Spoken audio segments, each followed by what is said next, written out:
Dipaksa menikah dengan kakek tua kaya demi bayar hutang, seorang gadis polos menerima nasibnya dengan pasrah, hingga kehadiran seorang pemuda misterius membangkitkan keberanian yang tersembunyi dalam dirinya. Tapi keberaniannya justru membawa risiko besar yang mengguncang seluruh desa. Apakah ia mampu memperjuangkan kebebasannya, atau ia akan hancur oleh tradisi yang mengekangnya? Simak ceritanya sampai akhir. Langit senja di desa Kemuning memancarkan warna keemasan yang membungkus atap-atap rumah bambu dan ladang padi yang membentang sejauh mata memandang. Di tengah keheningan desa itu, terdengar denting gamelan dari sebuah rumah besar yang berdiri lebih megah daripada yang lain. Di beranda rumah itu, seorang gadis muda dengan kebaya sederhana duduk diam. Sekar menatap kosong ke arah cakrawala, tetapi pikirannya melayang jauh, mengembara pada sesuatu yang tak pernah bisa ia miliki, kebebasan. Udara sore itu terasa berat, seperti mengusung beban dari perayaan yang baru saja berlalu. Pernikahan Sekar dengan Pak Harjo, pria yang usianya lebih pantas menjadi kakeknya, telah menjadi puncak dari segala pembicaraan di desa. Dinding-dinding bambu rumah warga berbisik tentang betapa keluarga Sekar kini telah lepas dari jeratan utang. Tetapi dengan harga yang tak semua orang sanggup bayangkan. Di warung kopi dekat balai desa, suara-suara penuh cemoohan bercampur dengan nada simpati yang samar. Orang tua macam apa itu? Menjual anak demi uang? Salah satu suara mencuat disusul gumaman persetujuan. Tapi lihatlah, Pak Harjo itu dermawan. Dia menyelamatkan keluarga itu dari kehancuran. Sanggah yang lain dengan suara pelan. Namun Sekar tahu bahwa apa yang mereka lihat hanyalah permukaan. Di balik senyum lelahnya saat berdiri di altar, ada pergulatan yang tak seorang pun di desa itu bisa pahami. Ia ingat dengan jelas malam saat ayahnya, Pak Darto, duduk di tikar tua dengan wajah kusut. Sorot matanya lebih kelam dari biasanya, tangannya bergetar ketika ia menatap putri sulungnya. Sekar, katanya dengan suara yang berat,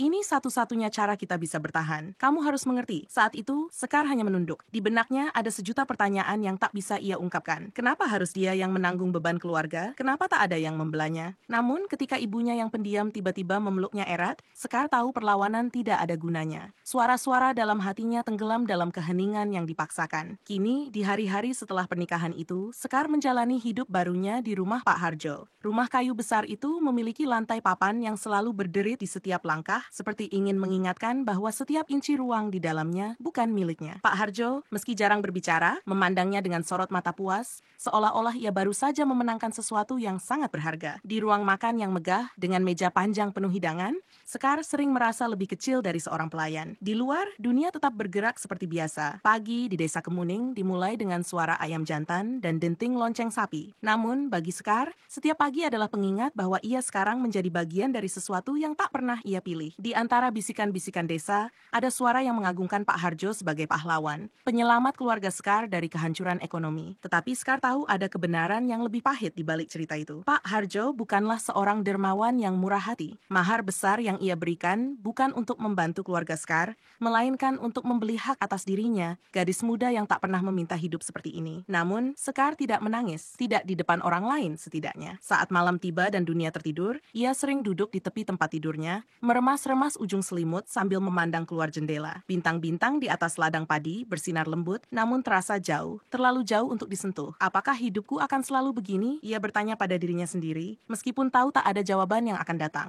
Di luar, suara burung malam mengiringi bisikan angin yang menerobos celah-celah jendela. Kehidupan baru Sekar telah dimulai, tetapi ia tahu bahwa ini bukanlah awal yang ia harapkan. Sebaliknya, ini adalah awal dari cerita yang akan terus menjadi perbincangan, baik sebagai bahan cemoohan maupun sebagai pelajaran bagi semua orang di desa itu. Kabut tipis melayang di atas sawah saat pagi mulai menyingkap malam di desa Kemuning. Angin membawa aroma tanah basah dan dedaunan yang baru tersiram embun, sementara suara burung-burung liar terdengar seperti nyanyian lirih yang menyambut matahari. Di jalan tanah yang membelah ladang-ladang hijau, langkah kaki seorang pria muda terdengar ritmis, seakan menyatu dengan keheningan desa. Damar, dengan ransel lusuh di pundaknya, memandang sekitar dengan mata yang tajam namun ramah. Wajahnya memancarkan rasa ingin tahu, seperti seorang penjelajah yang baru saja tiba di dunia yang asing. Kehadirannya segera menarik perhatian penduduk desa. Anak-anak yang bermain di tepi sawah berhenti sejenak, menatapnya dengan rasa penasaran. Di warung kopi kecil dekat balai desa, para lelaki tua yang sibuk menghisap rokok lintingan saling berbisik. Orang kota lagi, gumam salah satu dari mereka, nadanya setengah curiga, setengah tak peduli. Damar mulai menyapa penduduk dengan senyum yang hangat, mencoba memecahkan tembok keheningan. Ia mengajukan pertanyaan-pertanyaan sederhana tentang ladang, panen, dan kehidupan sehari-hari. Namun, seperti air yang perlahan meresap ke dalam tanah, Damar mulai membawa topik yang lebih berat dalam obrolannya. Saya dengar ada tradisi perjodohan di sini. Apa benar itu masih sering terjadi? Tanyanya pada seorang petani yang tengah menata hasil panennya. Pak Min, seorang petani tua yang duduk di bangku kayu di depan depan warung, mengangguk perlahan. Ya, begitulah di desa ini. Anak perempuan itu kalau sudah ada yang melamar, apalagi kalau orang kaya, sulit menolak. Jawabnya dengan suara rendah, seperti takut terdengar terlalu jujur. Hari berganti dan Damar semakin akrab dengan penduduk desa. Ia sering terlihat membantu di ladang, membawa karung padi, atau motong rumput untuk ternak. Kehadirannya yang sederhana membuat warga mulai merasa nyaman. Meskipun mereka tetap bertanya-tanya apa yang sebenarnya ia cari. Namun, bagi Damar, cerita paling menarik adalah tentang seorang gadis muda bernama Sekar. Ia mendengar namanya dari seorang ibu-ibu yang sedang menjajakan sayur di pasar kecil desa. Kasihan Sekar itu masih muda, tapi harus menikah dengan Pak Harjo. Tapi ya, apa boleh buat, keluarganya sudah terlalu banyak utang, ujar ibu itu sambil memilih cabai. Nama itu langsung melekat di pikiran Damar. Suatu pagi, ia memutuskan untuk berjalan mendekati rumah besar di tepi desa yang sering disebut-sebut orang. Dari balik pagar bambu yang mulai lapuk, ia melihat seorang gadis muda sedang menyiram tanaman di halaman. Rambutnya yang panjang tergerai,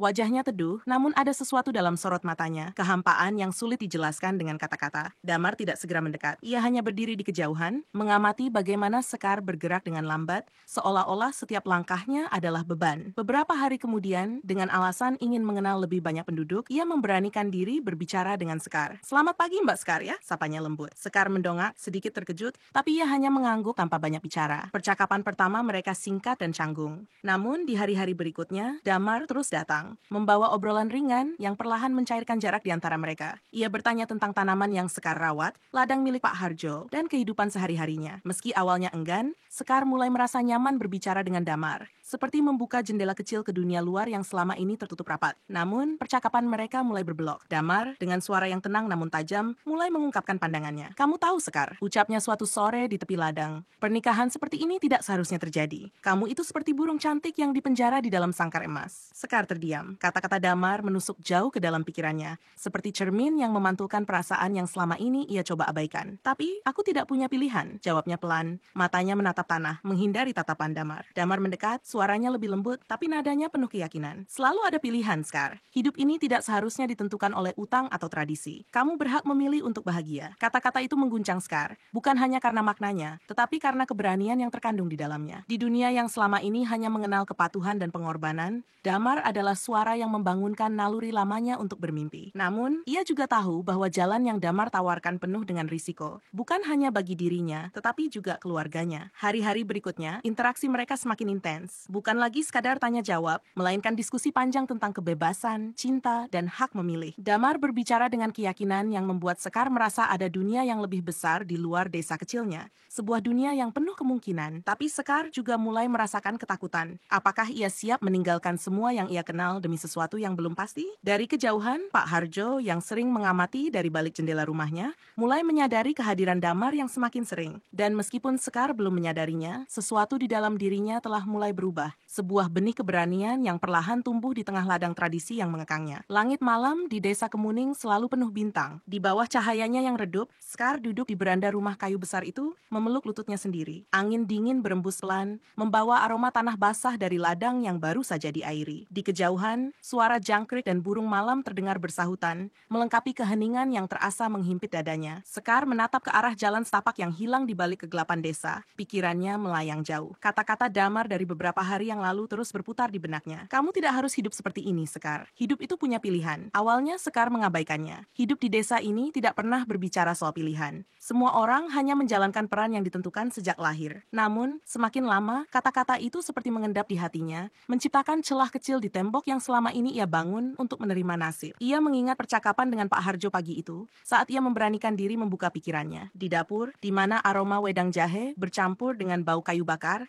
Sekar mencoba bicara. "Pak, saya ingin belajar sesuatu, mungkin menjahit atau berkebun sendiri," ucapnya pelan, suaranya bergetar karena takut menyinggung. Pak Harjo yang sedang duduk di kursi goyang mengangkat wajahnya dari koran yang mulai kekuningan di ujungnya. Matanya menatap tajam, penuh dengan rasa heran, bercampur ketidakpedulian. "Sekar, tugasmu adalah melayani rumah ini, mengurus aku. Itu cukup. Jangan menstafsi macam-macam. Hidup ini shikengbi." Kata-kata itu menghantamnya seperti pukulan yang tidak terlihat. Sekar tidak menjawab, hanya mengangguk pelan sebelum kembali ke dapur. Tapi di dalam hatinya, sesuatu mulai retak. Apakah ini semua yang ada untukku? Apakah aku hanya barang yang dibeli? Pikirannya bertanya tanpa henti. Malam itu setelah Pak Harjo pergi tidur lebih awal seperti biasanya, Sekar keluar dari rumah tanpa suara. Ia berjalan cepat melewati jalan setapak yang gelap, kakinya tanpa alas menjejak tanah yang dingin. Suara sungai yang mengalir deras memandu langkahnya menuju tempat ia dan Damar sering bertemu, di tepi sungai kecil yang dikelilingi pepohonan bambu. Cahaya rembulan yang jatuh di permukaan air memantulkan sinar seperti cermin. Damar sudah menunggu di sana, duduk di atas batu besar dengan wajah yang penuh perhatian. Saat melihat Sekar datang, ia berdiri, tersenyum kecil namun tidak berkata apa-apa. Sekar berhenti beberapa langkah darinya, menatap ke arah sungai yang berkilauan di bawah cahaya bulan. "Aku tidak tahu apa yang harus kulakukan," ucap Sekar akhirnya, suaranya nyaris tenggelam oleh aliran air.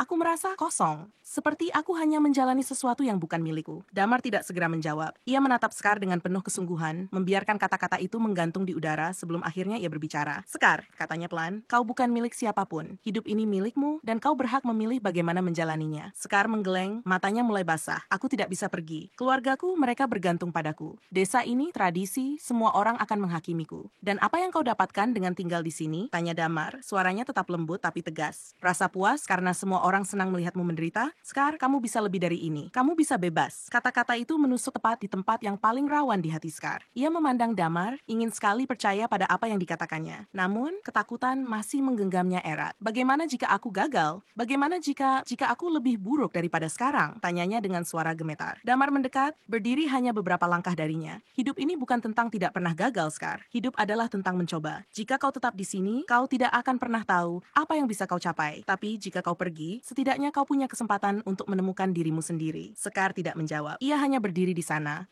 menatap aliran sungai yang terus mengalir tanpa henti, seperti waktu yang tidak pernah menunggu. Dalam hatinya, ia tahu ada sesuatu yang berubah. Sebuah benih kecil mulai tumbuh. Benih keberanian yang selama ini ia pendam di bawah tumpukan rasa takut dan pasrah. Namun, apakah ia benar-benar siap membiarkan benih itu tumbuh? Atau apakah ia akan membiarkannya layu, seperti mimpi-mimpi yang pernah ia kubur sebelumnya? Malam itu, Sekar pulang dengan langkah yang berat, tetapi hatinya terasa lebih ringan. Ia tahu, perjalanannya baru saja dimulai. Sebuah keputusan besar menunggu di depan. Dan untuk pertama kalinya dalam hidupnya, Sekar merasa bahwa ia memiliki kekuatan untuk memilih. Malam di desa Kemuning jarang menawarkan kegaduhan. Biasanya, hanya suara jangkrik dan gemerisik dedaunan yang menemani keheningan malam. Namun, di ladang tepi desa, suasana terasa berbeda. Bulan sabit menggantung rendah di langit, sinarnya memantulkan bayangan panjang dari dua sosok yang berdiri berhadapan di tengah hamparan padi yang bergoyang pelan. Sekar berdiri di sana, tubuhnya sedikit membungkuk, seolah ingin menyembunyikan dirinya dari kegelapan. Di hadapannya, Damar berbicara dengan suara pelan, nyaris berbisik. Kata-katanya lembut, tetapi membawa kekuatan yang membangun keyakinan di dalam hati Sekar. "Sekar, kau tidak harus terus hidup seperti ini," katanya, pandangannya tajam menembus keraguan di mata gadis itu. Sekar hendak menjawab, tetapi suara langkah berat di belakangnya menghentikan semuanya. Ia berbalik, dan di bawah sinar bulan, sosok Pak Harjo muncul. Wajahnya memerah oleh amarah. Ia berdiri tegap, kedua tangannya mengepal di sisi tubuhnya. Nafasnya berat, seperti baru saja berlari, dan matanya membara seperti api yang sulit dipadamkan. "Apa yang kau lakukan di sini, Sekar?" Suaranya rendah, namun penuh ancaman. Ia tidak menunggu jawaban. Pandangannya beralih ke Damar, yang tetap berdiri tegak meski wajahnya mengeras. "Dan kau?" Suaranya meninggi, menggema di ladang kosong itu. "Apa yang kau inginkan dari istriku?" Sekar merasa tubuhnya membeku. Ia mencoba bicara, tetapi lidahnya terasa kaku. Namun, Damar tidak gentar. "Saya hanya ingin berbicara dengannya," jawabnya dengan nada tegas. Sekar berhak untuk didengar, Pak Harjo. Didengar? Pak Harjo tertawa sinis. "Dia istriku, dia tidak punya hak untuk berbicara di belakangku. Apalagi dengan orang luar sepertimu." Suaranya menggema, mengguncang udara malam. "Kau pikir apa yang kau lakukan ini, Sekar? Kau ingin mempermalukan aku di hadapan desa ini, di hadapan keluargamu?" Sekar akhirnya mengumpulkan keberanian. "Pak," katanya dengan suara pelan tapi tetap jelas, "saya hanya ingin berbicara tentang apa yang saya rasakan, tentang apa yang selama ini saya pendam." Ia berhenti, memandang langsung ke mata Pak Harjo. "Saya bukan barang yang bisa dibeli dan diperlakukan sesuka hati." Kata-kata itu seperti cambuk yang memecah ketegangan malam. Pak Harjo tampak terpaku sejenak, tetapi hanya sesaat sebelum amarahnya kembali meledak. "Kau tidak tahu apa yang kau bicarakan, Sekar," bentaknya. "Aku menyelamatkan keluargamu. Tanpa aku, keluargamu sudah hancur. Dan ini balasanmu?" Namun, malam itu Sekar tidak lagi takut. Ia tahu bahwa ini adalah saatnya untuk bicara. Bukan hanya untuk dirinya sendiri, tetapi untuk semua yang pernah merasa seperti dirinya. "Kalau memang saya hanyalah alat untuk menyelamatkan keluargaku," katanya, suaranya semakin lantang, "maka aku lebih baik pergi. Aku lebih baik kehilangan semuanya daripada hidup sebagai boneka." Kata-katanya memecah malam, menggema di ladang yang sepi. Pak Harjo terdiam, matanya memicing, sementara Damar tetap berdiri diam di sisinya, seperti perisai tak terlihat yang melindungi Sekar. Keesokan harinya, berita tentang kejadian di ladang itu menyebar ke seluruh desa. Pak Harjo, dengan harga dirinya yang terluka, mengundang para tetua desa untuk membicarakan masalah ini. Di balai desa yang sederhana, Sekar berdiri di tengah ruangan, dikelilingi oleh wajah-wajah yang menatapnya dengan campuran keheranan dan penghakiman. Pak Harjo duduk di kursi tinggi, memandangnya dengan tatapan penuh kemarahan. Tetua Tetua desa mulai berbicara, mengingatkan Sekar tentang pentingnya adat dan tradisi, tentang tugas seorang istri untuk tunduk pada suaminya. Tapi Sekar tidak lagi diam. Dengan suara yang tenang namun penuh keyakinan, ia berkata, adat seharusnya melindungi, bukan mengurung. Tradisi seharusnya memberi ruang untuk hidup, bukan mematikan mimpi. Kata-katanya membuat ruangan itu sunyi. Tetua desa terdiam saling berpandangan, sementara beberapa perempuan muda yang berdiri di luar balai desa mulai berbisik-bisik. Mereka, yang selama ini hanya bisa menerima nasib, kini melihat Sekar sebagai sosok yang berani menantang sesuatu yang selama ini mereka pikir tidak bisa digoyahkan. Namun, tidak semua mendukungnya. Beberapa lelaki tua mencibir, menyebutnya pembangkang yang telah mempermalukan suaminya. Tetapi di sudut-sudut desa, percakapan mulai berubah. Beberapa pemuda mulai mempertanyakan apakah adat benar-benar harus menjadi penjara. Beberapa perempuan muda mulai memandang Sekar sebagai simbol keberanian, meski mereka tidak berani mengatakannya secara terbuka. Malam itu, di rumah kayu tempat Sekar tinggal, Pak Harjo duduk sendirian di beranda. Wajahnya penuh kerutan. Bukan hanya karena usia, tetapi karena rasa malu yang ia rasakan. Sementara itu di dalam kamar, Sekar duduk di tepi ranjang. Matanya menatap jendela yang terbuka. Di luar, bintang-bintang masih bersinar, seperti malam-malam sebelumnya. Tapi kali ini, Sekar merasa bahwa langit yang ia lihat tidak lagi sekadar kanvas kosong. Kini, itu adalah peta yang membimbingnya ke tempat yang belum pernah ia bayangkan sebelumnya. Malam itu, udara terasa lebih dingin dari biasanya di Desa Kemuning. Embusan angin membawa aroma rumput basah yang dipotong sore tadi, bercampur dengan wangi samar bunga Kamboja dari pemakaman kecil di pinggir desa. Langit gelap tanpa bulan, hanya bintang-bintang kecil yang seolah mengintip ragu, menyaksikan sesuatu yang tak biasa terjadi. Sekar berdiri di depan pintu rumah kayu besar itu, membawa sebuah tas kecil yang diisi pakaian seadanya. Di bawah bayangan pohon jati yang menjulang, Damar menunggu. Ia berdiri dengan wajah serius, tubuhnya sedikit membungkuk, seolah mendekap sesuatu yang rapuh. Mimpi Sekar yang kini menjadi tanggung jawabnya. Sudah siap? Tanya Damar pelan, nadanya lebih sebagai dorongan daripada pertanyaan. Sekar mengangguk tanpa kata. Tidak ada waktu untuk keraguan, meski hatinya terasa seperti dihimpit batu. Di belakangnya, rumah besar tempat ia menjalani kehidupan sebagai istri Pak Harjo berdiri sunyi, seperti raksasa yang tertidur tapi selalu waspada. Ia tahu, begitu ia melangkah pergi, tidak ada jalan untuk kembali. Langkah kaki mereka hampir tak bersuara di atas tanah berpasir. Jalan setapak yang biasanya dilalui petani di pagi hari, kini menjadi saksi keberanian mereka. Sepanjang perjalanan, Sekar sesekali menoleh ke belakang, memandang desa kecil yang menjadi dunianya sejak lahir. Gubuk-gubuk sederhana berdiri diam, diterangi lampu minyak yang remang. Dari salah satu rumah, samar-samar terdengar tangisan bayi. Suara itu menusuk hatinya, mengingatkan bahwa ada dunia yang tetap berjalan, meski ia memutuskan meninggalkannya. Namun, Sekar tahu ia tidak bisa kembali. Ia tidak hanya meninggalkan Pak Harjo atau keluarganya, ia meninggalkan peran yang telah ditentukan untuknya sejak lahir, peran yang mengekang mimpinya. Ketika pagi datang, berita kepergiannya menyebar seperti api yang membakar ladang kering. Di pasar kecil desa, ibu-ibu yang sibuk menata sayuran mulai berbisik, suaranya seperti dengung lebah yang tak henti. Sekar kabur dengan pemuda kota itu. Salah satu dari mereka berujar, setengah berbisik tapi cukup keras untuk didengar semua orang. Dia mempermalukan keluarganya. Bagaimana bisa? Jawab yang lain. Suaranya bercampur cemoohan. Keluarga Sekar, yang tinggal di rumah sederhana di ujung desa,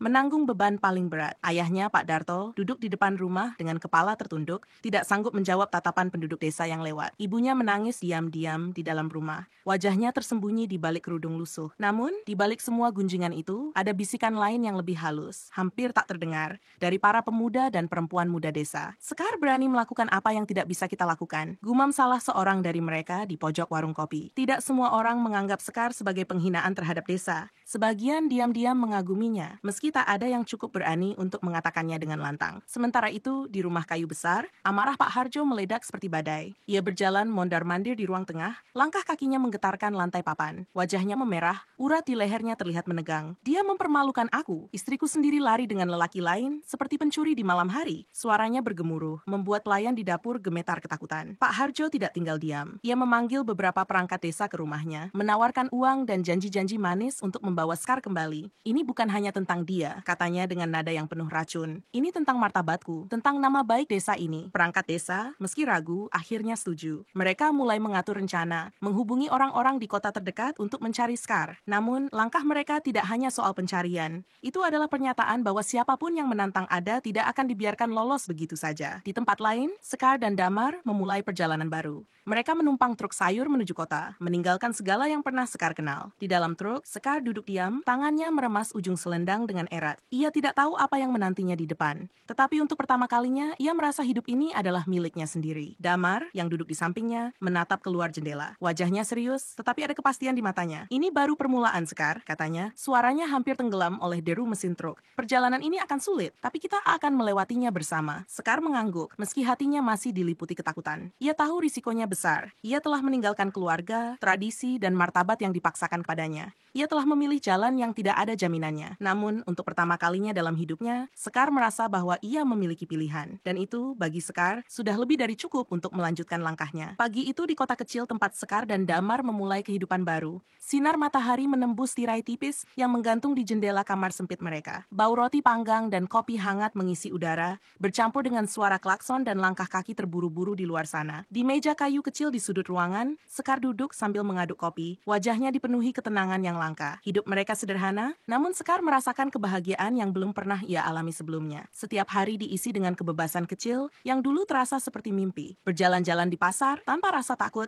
berbincang dengan Damar tentang rencana masa depan, dan tertawa lepas di antara hiruk-pikuk kehidupan kota. Meski uang mereka pas-pasan, Sekar merasa kaya dengan pengalaman baru dan cinta yang tulus. Damar, yang sedang memperbaiki sebuah rak kayu di sudut ruangan, sesekali melirik Sekar. Ia tersenyum tipis, puas melihat Sekar mulai menemukan dirinya. "Hari ini kita akan pergi ke perpustakaan, kan?" tanyanya. Nada suaranya ringan namun penuh harapan. Sekar mengangguk sambil tersenyum. "Aku ingin mencari buku tentang tanaman. Aku pikir kita bisa mencoba menanam sesuatu di pot-pot itu," jawabnya sambil menunjuk jendela yang dihiasi beberapa pot kecil kosong. Namun, di luar kamar itu, dunia bergerak dengan cara yang tidak mereka duga. Di lorong sempit di bawah apartemen mereka, 3 pria berdiri dengan wajah dingin. Mereka berbicara dengan pemilik apartemen, memperlihatkan sebuah foto Sekar sambil mengangguk tegas. Salah satu dari mereka menepuk gagang pisau yang tersembunyi di pinggangnya, sementara yang lain mengamati pintu-pintu kamar di atas dengan tatapan tajam. Sekar dan Damar tidak menyadari bahaya yang mengintai. Mereka meninggalkan apartemen dengan tangan saling menggenggam, berjalan santai, melewati jalan-jalan kota yang ramai. Matahari bersinar cerah,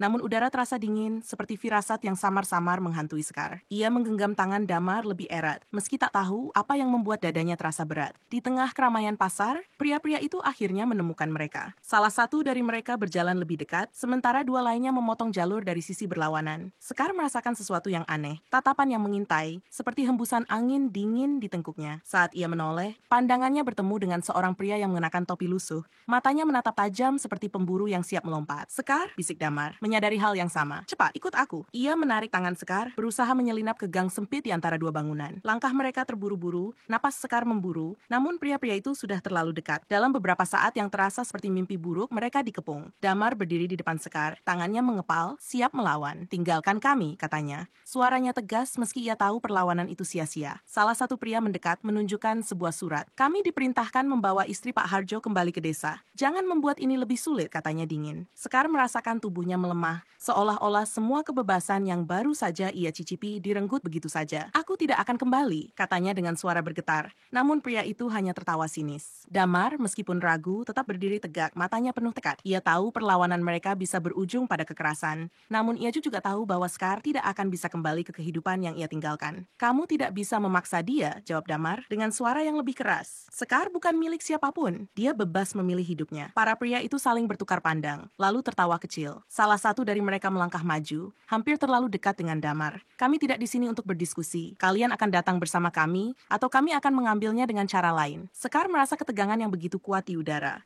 Hatinya berdegup kencang, tetapi ia tahu ini adalah momen yang menentukan. Ia tidak bisa mundur. "Kamu tidak akan membawa aku kembali," katanya. Kali ini suaranya lebih tegas, meskipun tubuhnya masih gemetar. "Aku sudah membuat keputusan. Aku akan hidup dengan caraku sendiri." Mereka semua terdiam. Tatapan tajam bertemu antara Sekar dan para pria itu. Tentu, mereka masih memiliki kuasa dan pengaruh. Namun kekuatan Sekar yang baru ditemukan, keberanian untuk mempertahankan pilihannya, terasa lebih kuat daripada apapun yang bisa mereka lakukan. "Ada harga untuk pemberontakanmu," jawabnya. Lalu, dengan gerakan cepat, dua pria lain menarik Sekar. Ia berteriak, meronta, namun cengkeraman mereka tetap kuat dan tak tergoyahkan. Damar mencoba menghadang, namun salah satu dari mereka mendorongnya hingga terjatuh ke tanah. Darah mengalir dari pelipisnya, dan Sekar hanya bisa menatapnya dengan mata penuh air mata, sebelum ia diseret pergi. Perjalanan kembali ke desa Kemuning terasa seperti mimpi buruk yang nyata. Di dalam truk yang sempit, Sekar duduk terdiam, tangannya terkepal erat di pangkuannya. Ia tidak menangis, tidak juga bicara. Namun, di balik keheningan itu, kemarahan dan kepedihan berkecamuk dalam dirinya. Ia merasa seperti burung yang kembali dilempar ke dalam sangkar, kali ini dengan rantai yang lebih berat. Ketika truk memasuki desa, Sekar melihat wajah-wajah penduduk yang mengintip dari balik jendela. Beberapa menatap dengan rasa ingin tahu, yang lain dengan cemoohan. Di depan rumah besar tempat ia pernah tinggal, Pak Harjo berdiri menunggu, wajahnya keras keras, namun ada senyum tipis penuh kemenangan di sudut bibirnya. "Saya sudah bilang, Sekar," katanya saat ia turun dari truk. "Kau tidak bisa lari dariku. Kau milikku, dan kau akan tetap di sini." Sekar berdiri diam, tubuhnya tegak meski jiwanya terasa remuk. Ia menatap langsung ke mata Pak Harjo, dan dalam keheningan itu ada perlawanan yang tidak terlihat. Ia tahu ini bukan akhir. Meski tubuhnya kembali ke desa itu, hatinya telah belajar bagaimana merasakan kebebasan, dan di suatu tempat ia percaya Damar akan mencarinya, sama seperti ia akan mencari jalan keluar sekali lagi. Langit di atas desa Kemuning mulai memudar menjadi abu-abu, seperti nasib yang tak pasti. Tetapi di dalam hati Sekar, ada api kecil yang terus menyala, menunggu kesempatan untuk kembali membakar. Di desa Kemuning, waktu seperti berjalan lebih lambat dibanding tempat lain. Kabut pagi masih turun dengan malas di atas sawah, menyelimuti pematang yang retak-retak. Angin dingin berembus dari gunung, membawa aroma rerumputan basah dan sisa pembakaran semalam. Desa itu, dengan segala keheningan dan rutinitasnya, tampak tidak berubah. Namun bagi Sekar, dunia di sekitarnya terasa seperti labirin tak berujung, datar, gelap, dan menekan. Ia duduk di beranda rumah kayu besar, tangannya menggenggam cangkir teh yang sudah dingin. Mata Sekar memandang jauh ke arah ladang, tapi pikirannya melayang ke tempat lain, ke kota yang pernah memberinya harapan, ke wajah Damar yang kini hanya bisa ia bayang dalam ingatan. Suara langkah kaki berat di belakangnya membuat Sekar tersadar. Pak Harjo berdiri di ambang pintu, memandangi istrinya dengan tatapan keras yang sudah akrab. "Hari ini ladang butuh air," katanya tanpa basa-basi. Suaranya seperti lonceng peringatan, mengingatkan Sekar bahwa ia tidak lagi memiliki kendali atas hidupnya.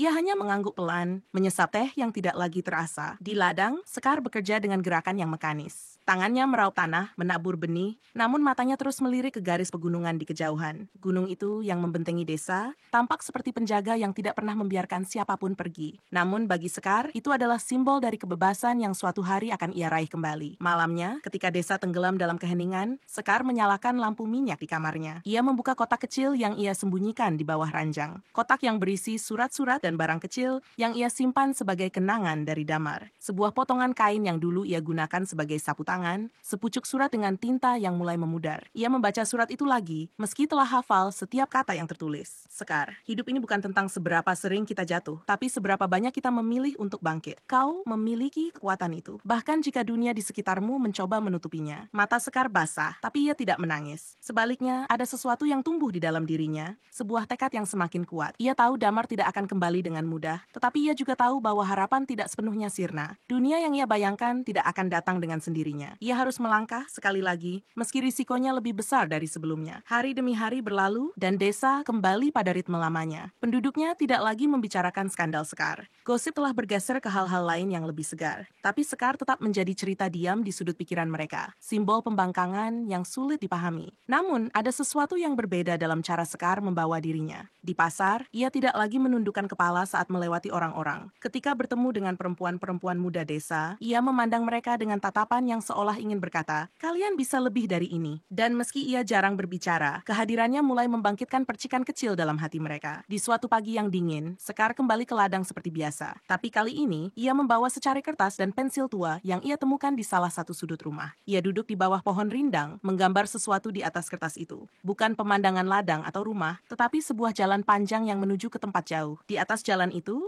ada bayangan dua orang berjalan bersama. Tangan mereka saling menggenggam. Ketika matahari mulai terbit, Sekar menggulung kertas itu dan menyelipkannya di balik baju. Ia berdiri, memandang ke arah matahari yang mulai menghangatkan bumi. Di dalam hatinya, ia tahu bahwa hidup ini tidak akan mudah. Tapi ia juga tahu bahwa ia telah memulai sesuatu yang tidak bisa dihentikan. Kebebasan, meski hanya berupa mimpi yang jauh, tetap berdenyut dalam dirinya, menunggu saat yang tepat untuk diraih kembali. Dan di ujung cakrawala, di balik gunung yang menjulang, dunia yang lebih luas menunggu. Sekar tahu, cepat atau lambat, ia akan menemukan jalannya ke sana. Kali ini, ia akan melangkah dengan lebih hati-hati, lebih kuat, dan dengan keyakinan yang tidak bisa lagi digoyahkan. Dunia mungkin telah mengambil banyak darinya, tapi ini harus di dunia was mengambil harapannya.